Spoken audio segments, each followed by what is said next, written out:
hold that thought. Welcome to Coffee and History, a conversation with Alabama Heritage. We are your hosts. I'm Rebecca Mender, Susan Reynolds, and Caroline Gazan-McKenzie. Join us as we sit down with some of the most fascinating figures in the historical community. Over a hot or cold cup of coffee, we'll explore the captivating tales of Alabama, stories that educate, inspire, and we hope entertain. We're thrilled to have all of you with us today. Susan, I think you have something really interesting to share with us in your Did You Know segment. I do. I have a great one today. This is probably one of my favorite ones I've done so far, and it's kind of long, so stick with me. All Bear right? with you. Okay, I'm going to sit back. It's only long because I got really back. into it. Okay, lay it on me. All right, so cartoonist Tom Sims co-wrote the comic Popeye, and he is from Ohatchee, Alabama in Calhoun County. Oh, I had no idea we had an Alabama connection. That's so Yes, cool. And he was the son of a ship's captain, so he had perfect knowledge to write Popeye, which was awesome. And I also found out that the Popeye comic wasn't a separate comic until the late 1920s. So before then, Popeye was a character in a comic called Thimble Theater, which I thought was really cute. And so like the character of Olive Oil was before Popeye, which is just hilarious to me. But Tom Sims came on and became the official writer in the late 1930s for the comic. He co-wrote it for a while, then he became the official writer. And there's actually a quote from him from an interview in 1944, and he talks about how he got the inspiration to write Popeye. And he said, as a boy, I was raised on the Coosa River, and when I began writing the script for Popeye, I put my characters back on the old Leota and that I knew as a boy, transformed it into a ship, and made the Coosa River a salty sea. And I just thought that was really cool. Yeah, and that's he actually interesting. wrote he actually wrote the comic while he was living in Ohatchee. Well, I wonder where he came up with the whole idea of eating spinach. Do you think that was added later by, like the spinach industry? It's I'm like, not hey, sure. we should sell more spinach. So maybe he needs I'll to look eat into spinach. it, and next time I can So in my youth, I didn't even know Popeye was a comic. I thought he was. Oh, yeah. I just always remembered. Robin he Williams became in the movie. he became his separate The comic. cartoon is what I remember. So okay. like that's what I had. Yeah. So I didn't even know, but that's so cool. Yeah, See, another definitely cool. generational thing. So you think of the comic, and I'm thinking of Robin Williams in the movie, and you're thinking of The cartoon And show. I grew up with the show. Robin Yeah. Williams movie. I loved it. Oh my gosh. Sweetie. I know, that was amazing. So, Sweet Pea wow. came along in 1933. I've learned way too much about this. I'm Well, that's what's so fascinated. great about these little segments is because, there's something that, our listeners and followers may learn, but then we learn as well. And so I think it's great. The more digging you do, That's the fun. better. I love that.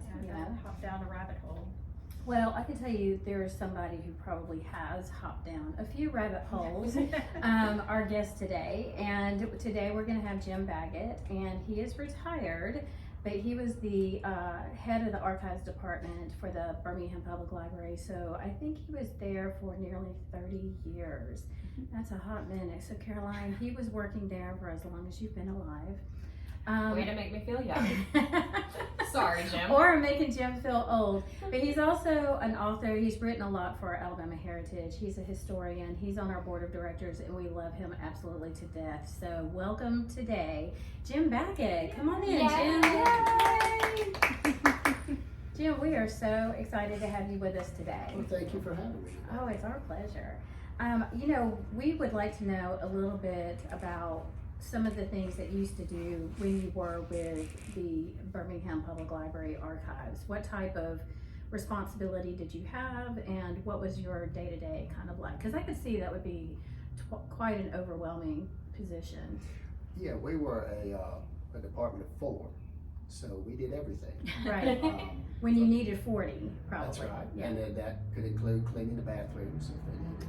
Fine. But That's dedication. it was really a wonderful career because I got to work with researchers from all over the world, doing projects, doing books, articles, documentaries, exhibits.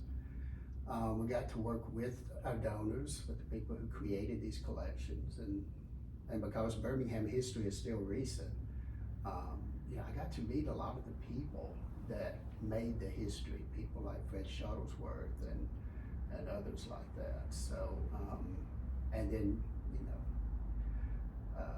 we sponsored interns. I think I sponsored over 150 interns. Oh my goodness, that Wow. was a huge number of students there was over or thir- people yeah. working for you. Were they students like were through UAB, or where did you find all your interns? We had interns from UAB, Sanford, Birmingham Southern, UA, both the history department, the library school, and occasionally we would draw interns from out of state. Wow. I'm going to ask you to pull a little closer to your Mhm. microphone. Just go ahead and pull up to the table. Get yourself cozy. There we go. Well, that's great to hear because I mean, I've always been fascinated with archivists and people who work in that type of work because you do get to see so many different cool and interesting things. And I mean, everything from somebody's wooden leg to, somebody's glasses, their spectacles or whatever. And I think a lot of people just, find that type of work pretty interesting. I mean, is there one piece or any pieces or a collection that maybe you worked with that you thought was the most interesting or fascinating?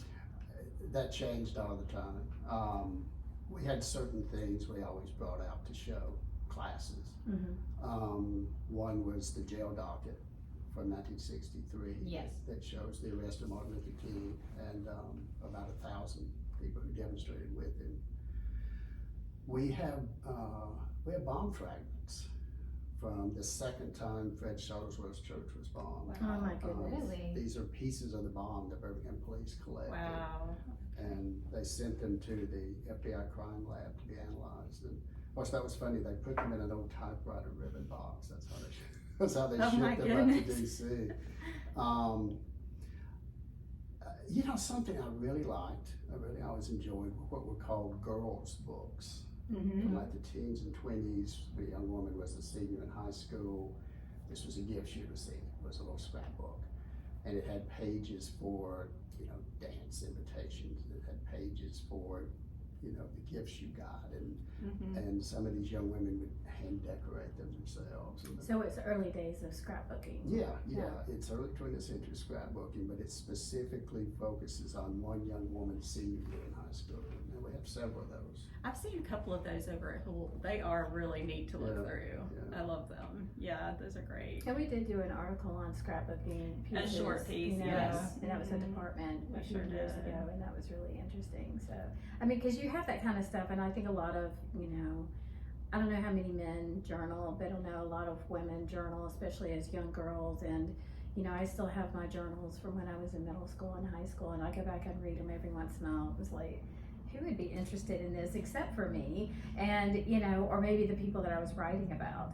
But then just to think that if you pass away and then it becomes part of a collection, then you're like, oh my gosh, maybe there were some things I should not have written in that journal or that scrapbook. You just don't know. See, so my grandmother journals, like there's no tomorrow. I love that she journals because I've been able to learn about her youth. Mm-hmm. She's got, and my grandfather thinks it's crazy that we have boxes and boxes of these journals about her life, her day-to-day life.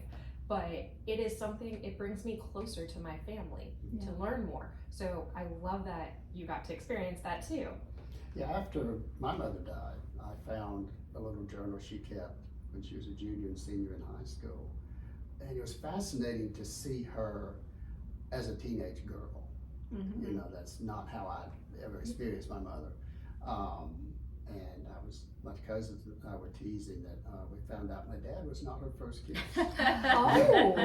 dun dun dun. Yeah. The plot thickens. So yeah, it gives you a picture not into a person and into a time, and it's something I used to always stress is that every person's history is worth saving. Yeah. Every building's history is worth saving, and all of our history is worth saving because we had these fabulous civil rights collections and things like that, but starting with Marvin Whiting, who was my predecessor, we also focused a lot on everyday life, Mm-hmm. collecting things like these journals and scrapbooks and family photos and things. And I'd always have to convince people, yes, your family papers are worth saving and have value. Absolutely. I agree with that. As a researcher, my PhD is in English literature, but some of the most valuable pieces of research material are those journals, are the letters that are saved, you know, and it allows you to see the human side of people, because I thought it was really interesting what you said. You don't really know, especially when it comes to your parents, you don't really know every side of them because you just see them as mom or dad. And I used to have my students, when I taught writing, to bring in a photograph first of themselves, or remember one that, you know, something major was happening in their lives, but they were still smiling in the picture.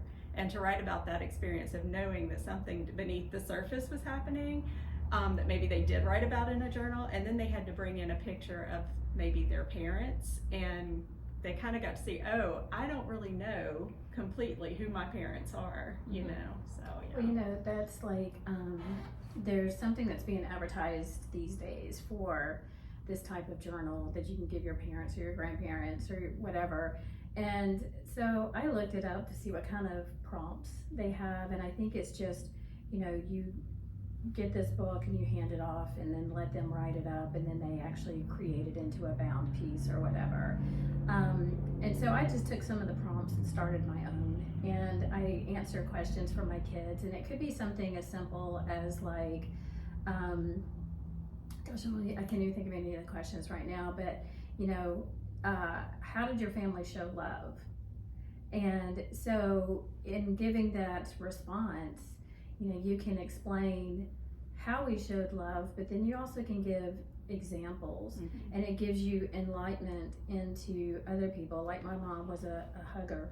You know, I hug people all the time, and that's because my mom was a hugger, you know, and we have these long hugs that last probably longer than they should. You can ask Caroline, because she's like, wow, that lasted too long. I'm a hugger, I just don't need long hugs, I'm sorry. There's some people who aren't even huggers, but I'm just saying it's like, you know, this minute thing, but then you can give an example. You know, like there's an example with Caroline's story that I know why about the whole hugging situation. And so you give that example, and that gives much more depth, not just into your genealogy or your family's history, but into the storytelling of these people. And, you know, it gives my kids what I'm hoping, you know, when I die and they inherited this little journal that I'm putting together, I hope they actually read it. But then I think that will give them, you know, some insight, because again, you know, their grandparents have already passed away. And so they may have had small moments or a few years with their grandparents, some of them. But then this is a way for them to get to know, oh, well, I know now why I'm a big hugger. It's because my grandmother was. That's where it came from. And so those types of examples in terms of journaling and, you know, giving your family history, I think it's really cool, and I think everybody should do it. My preference would be do it audio, so that way you can have your voice. And having audio recordings of people's voices is so rare. I mean, you might have voice messages from, you know, like when your mom called and you kept your voicemail, and she's passed away now and you still have it, so you can hear her voice. But I think having that type of recording would be good. Did you have a lot of that type of like audio recordings of people telling their story? I know StoryCorps is a big thing with Alabama Public Radio. They do things like that, but did y'all have any type of archival material like that? We did. We had, of course, we had oral history collections focusing on civil rights and that sort of thing. But also, Alabama Historical Commission did a project back in the 1970s where they went to 10 or 12 counties and interviewed a few hundred people. And at that time, these were people born in the 19th century. Wow. And it wasn't the world's greatest oral history project, Right. because they just let the folks ramble. Yeah. But there was good stuff there. Yeah. And you know, really fascinating little nuggets in there. And we actually we received a grant several years ago to digitize a good part of that. Oh, well, that's cool. It was on old cassettes that were just Right. deteriorating.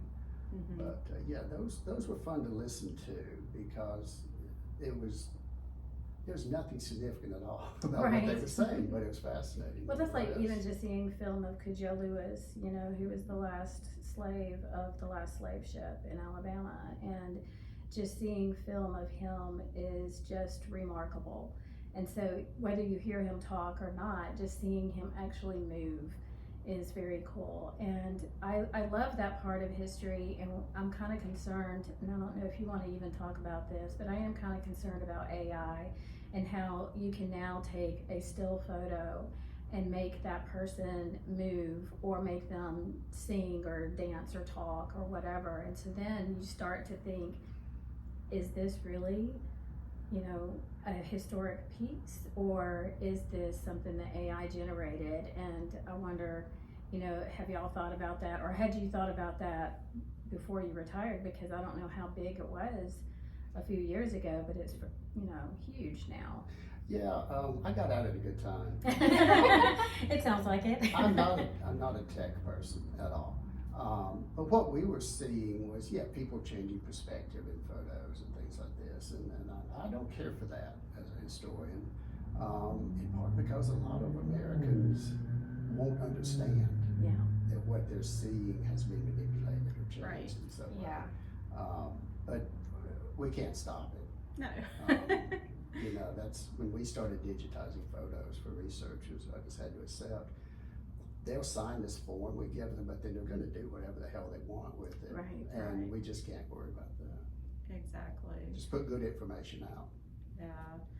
Well, speaking of interesting people that you've come across through your research, I know you wrote an article for us about Louise Wooster, and I was just wondering if you could kind of tell people about her as well. Yeah, Louise Wooster. Which is an interesting name to begin with. Yeah.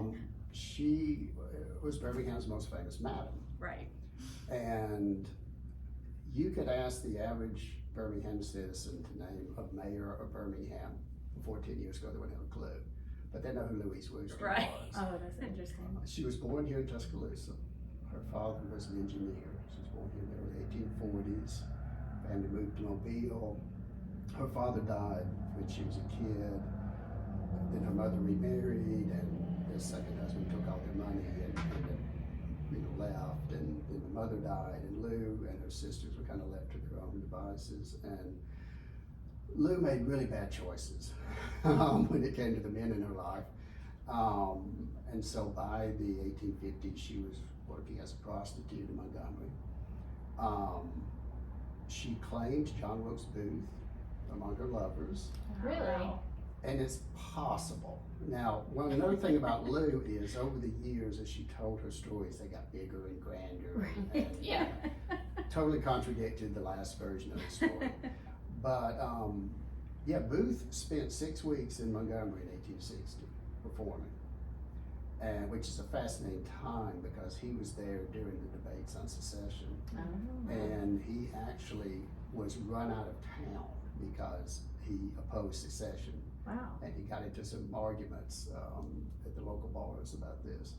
But we know that he visited brothels, and we know that Lou was working in a brothel. She was in her late teens at that time. So it's entirely possible they could have met. Now, the grand love story Lou told later on couldn't have happened. Why would she even want to have a love story with him to begin with? I mean, what does that claim to fame? I mean, Well, in the South, he wasn't totally unpopular. Right. I was gonna say. Yeah, and then Lou came to Birmingham shortly after the city was founded, and it was a business decision. Mhm. She said, I was reading about this place, and in the early years, Birmingham, the ratio male to female was 4-to-1. Oh. And so she came, worked as a prostitute. There was a cholera epidemic where she and some of the other prostitutes stayed while the people were fleeing, and nursed people who had no one to take care of them. She then left and went back to Montgomery and operated a brothel 1 block from the front door of the state capitol. Wow. Really? Yeah. That's pretty brazen. Well, and then in the early 1880s, she came back to Birmingham, bought 2 buildings on 4th Avenue North, and for the next 20 years, operated a brothel right across the street from City Hall. Wow. Wow. I've said, she was a brilliant business person. She really was. And I said, if you look at her location, the City Hall was across the street. On the block, there was a livery stable, traveling men. There was a saloon, a bowling alley, and then across the alley was a boys' boarding school. So it was. She thought this out. She knew, and she, I think, she ran what would have been called a high-class house. Okay. And I think maybe she used those connections, you know, and because Lou retired in the 1890s as a wealthy woman and traveled to Europe and other places, and was discovered nationally by the media. Okay. Newspaper reporters in those days would just hang around the train station or the hotel lobby and see who came in and see if there was a story. And this is how Lou was found by the national media. And then reporters were coming from Chicago to Birmingham to interview her. And then in 1911, she published her autobiography. So the autobiography of a Magdalene. And it's not a tell-all book. Lou was a good Victorian. But it's really more a sermon and a warning to young women to don't trust any man. One of my favorite lines from the book, she says, "Don't believe a man a gentleman just because his tailor dressed him to look like one." Good advice. Yeah, and so that she died 2 years later in 1913, and over the years, interest in her has just grown and grown to the point that there are all kinds of stories about Lou that just simply aren't true. Right. But Yeah. you can't stop it. And there was so much interest in the autobiography that several years ago we had one of their few surviving first editions in our Red Book collection. So we republished it, and I annotated it and researched, and I was able to figure out who most of the people were. She would just say Mr. R. And then she would give you all, but he's the son of a judge, and he's, you know, I'll tell you, but I won't tell And you. they live on Fifth Avenue and the brown hair. So we're able to decode a lot of Lou's Right. Victorian, you know, redactions. But yeah, I mean, there's a building named for her. The UAB gives an award, a public health award. See, that's amazing. It's named for her, yeah. But that was a big thing to stay behind and nurse people during that epidemic. It was because they didn't understand, it was cholera. Right. And most people didn't understand how it was, they thought it was spread through the air. Right. And so, yeah, she stayed, and there were other, there was a woman named Frances Creighton who was also a prostitute. And what year was that pandemic? 1873. Okay. It almost killed Birmingham. Right. And Well, you know, you wrote about the 1918 influenza outbreak as well, and you know, just thinking about that, how do you compare your research from what happened in 1918 to what we experienced in 2000? Yeah, I had no medical knowledge whatsoever. You know, I look at these things as a social historian, but one of the things that I saw was different is with the influenza in 1918, it burned through places very quickly. It would hit, a lot of people would get sick, some people would die, and it was gone, sometimes in days. And it traveled with people. People were how this disease transported itself. So it followed the rail lines, it followed the shipping lanes. But it was interesting, I turned that article into a talk that I used to give. And I gave that talk at the public library up in Mentone, February of 2020. And then the pandemic hit. Right after. And later the librarian told me that people who were at that program had commented to her, you know, that helped me. And you know, as a historian, I don't expect to ever help anybody, really. I would Well, agree it gives them because perspective. and your article was the first thing I thought of when COVID hit. It gave people perspective, and so she organized a program a year later, so we did a Zoom program and brought people back who had been at that program to talk about their experiences with COVID. And yeah, it did. It gave people a frame of reference. I think. Definitely. And made it, I mean, in a way, not seem, it was scary because we were living through it, but also to know that we've been through these things before and to see that the response that was taking place was not uncommon, that those same things had happened so long ago. Yeah, there were anti-mask protests. Right, exactly. So, yeah. Well, you know, we just circling back to journaling. I mean, that was one of the things I know a lot of people were doing. I did it every day. You know, it was my, you know, COVID or my coronavirus journals, like what I did today, besides sitting at home, working from home and watching all of the press conferences, all the way from the president down to the Alabama State Health people. And so I feel like that was really important for a lot of people too, is to journal that. And it'd be interesting to see if anybody takes any of that kind of material and does something with it. Because, you know, even though we were able to have an opportunity to get some type of insight from 1918, this is, you know, it's one thing to read about it, and when it happened 100 years ago or 200 years ago, but then when it happens to you personally, and plus with this modern era, everything, you know, changed so much. I mean, that's when we ended up with more like online shopping, and I mean, a lot of people still don't even go to stores today because they're so used to doing online shopping now. So it'd be interesting to see if someone takes those collections, you know, those types of journals, and put something together with that, because I think there was a lot of people who did that across the country. I know the archives put out a call for people to The send state in- archives did? yeah, to send in, well, to make sure that they were journaling first of all, Right. and then to send it in. And there have been a few collections put out, I think, not by them, but other publishing companies as well. Nice. So Nice. Yeah, I didn't send anything in. yeah. I mean, I don't know how interesting mine would be, you know. It doesn't matter. You provide the information so that way future people can learn about us, learn about what we did. Like my kids who will never read it. Okay, So, well, I'll adopt me and I'll read it. I'll let you read it. Okay, I'll, see, s- there I'll, you go. I'll send you a link. I'll let Yeah. you read it. You know, I will read it. I'll share your history. I like the journals. So, Jim, since you mentioned Mentone, Yes. I do have to ask you about Mentone, because I go there at least once a year. I have never seen a black bear. So I want to know, where do I need to go to see a black bear in Mentone? As of 3 weeks ago, my house. That must have been a sight. Well, we didn't actually see the bear, but our next door neighbor noticed down by the dock there were bear tracks. Oh. And so that's the first time we've had evidence of a bear in our area. Mostly they're closer to the Soto State Park. Right. And something keeps knocking my neighbor's trash can over. And I think that's probably. Might be a bear. I But think the it's a black bear population is thriving up near DeSoto Park and Mentone, correct? It is, yeah. The population's growing. They're migrating. They've migrated out of North Georgia, Right. into North Alabama. There was a young woman named Hannah Leeper from Yep. Auburn who spent a couple of years in Mentone studying and tagging the bears. And I think last time I talked to her, she tagged 95.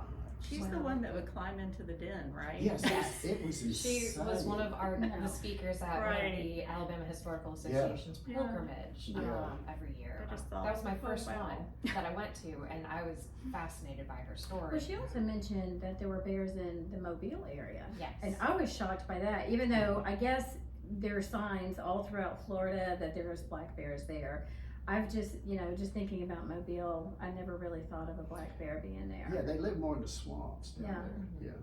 But that population Not per so Hannah great. was not thriving as much Mhm. because there wasn't any, new, Well, no natural habitat. No natural and too much habitat. inbreeding. yeah, there wasn't new populations coming in to help disseminate. So, I absolutely love Hannah and that talk, of course.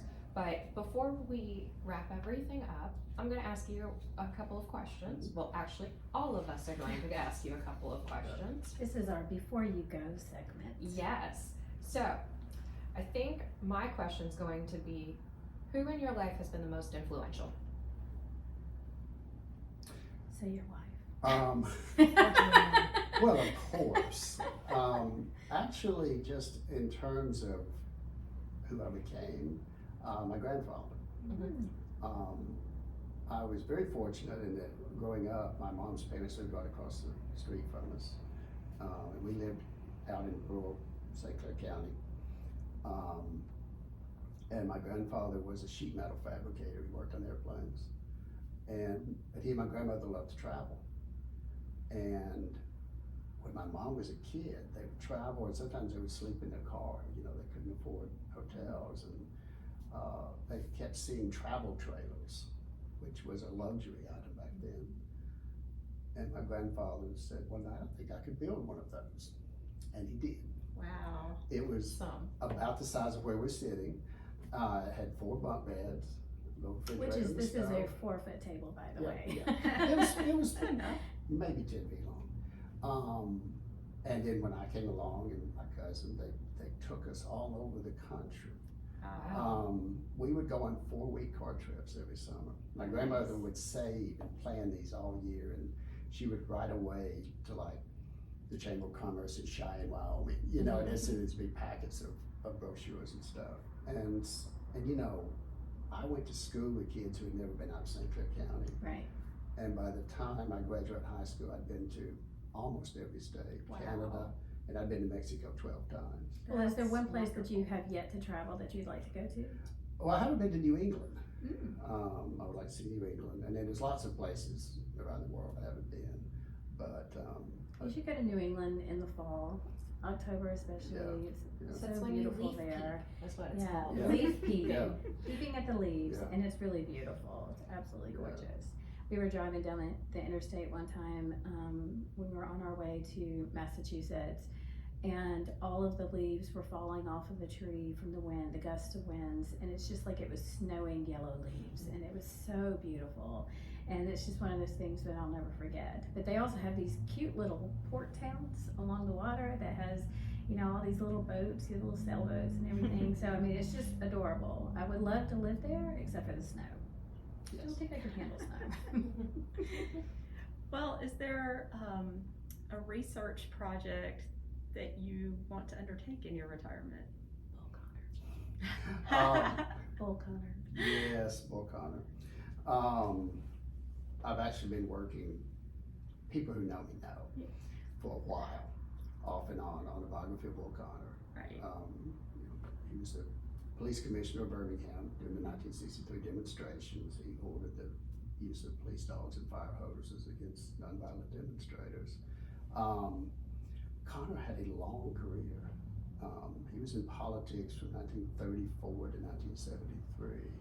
He was a radio sports announcer before that. Oh, wow. And there is no comprehensive biography of Connor. And he's a critical figure in American history. Right. And so I've been working off and on him for a long time. But now that I'm retired, I can focus on it. And now that we're talking about it, Yes, I know. And This if is I your stop push. asking I you know. for articles. and that this is your big push. No pressure or anything, obviously. Yeah, no, none whatsoever. And don't worry, my wife asks almost every day. You know, did you work on the book today? You know, so, That's cute. I like that. So do you have a hidden talent? I don't think I do, actually. Okay, thank you. I don't have one as well. And this was a question I had been dealing with internally, so. I bet you guys probably do, and you just don't realize that you Well, do. then it's hidden to us. I can click my tongue, which a lot of people can't do. How do you click it? Yeah. Fascinates children. Yes, it does. It You know, I does. can snap with my left hand, but I can't snap with my right. I don't understand. I- I mean, I'm right-handed, but I can only snap with my left hand. What's up with that? Well, see, I'm right-handed, but I play golf and everything like that left-handed. Left-handed. Yeah, Hmm. I do a lot of things ambidextrous. Yeah. I learned how to do that when I was in middle school because I always thought one day I was going to break my arm like all of my classmates did, and I would need to learn how. Planning And then ahead. it never happened. Knock on wood. I mean that I'm still surviving, and I have not broken anything. but- I'll take that for you. Yeah. Don't worry. I was in a cast 3 times in middle school Yeah. for my wrist, so I learned how to write because of that. So I got you, Rebecca. Thanks, Caroline. Of course. Well, Jim, I want to thank you for Yes. joining us today. This has been quite a pleasure to have you here on our show. And we would like to thank all of our viewers and all of our listeners to the Coffee and History, a conversation with Alabama Heritage. And just remember that you can find our podcast anywhere where you listen to podcasts. And then you can also watch our unedited versions of the film of this on YouTube. Again, I say this every episode, but I think it's true. We're crazy to do it because, you know, we're not going to edit it. We're just throwing it out there so you can see what we look like and how crazy this actually is. So again, we appreciate everybody joining us, and be sure and follow us and visit our website at alabamaheritage.com. Thank you so much. Bye-bye. Bye. Did it turn off? Nope. I It never never does. does. It never does. So Caroline is Caroline going to Caroline to turn it off for us.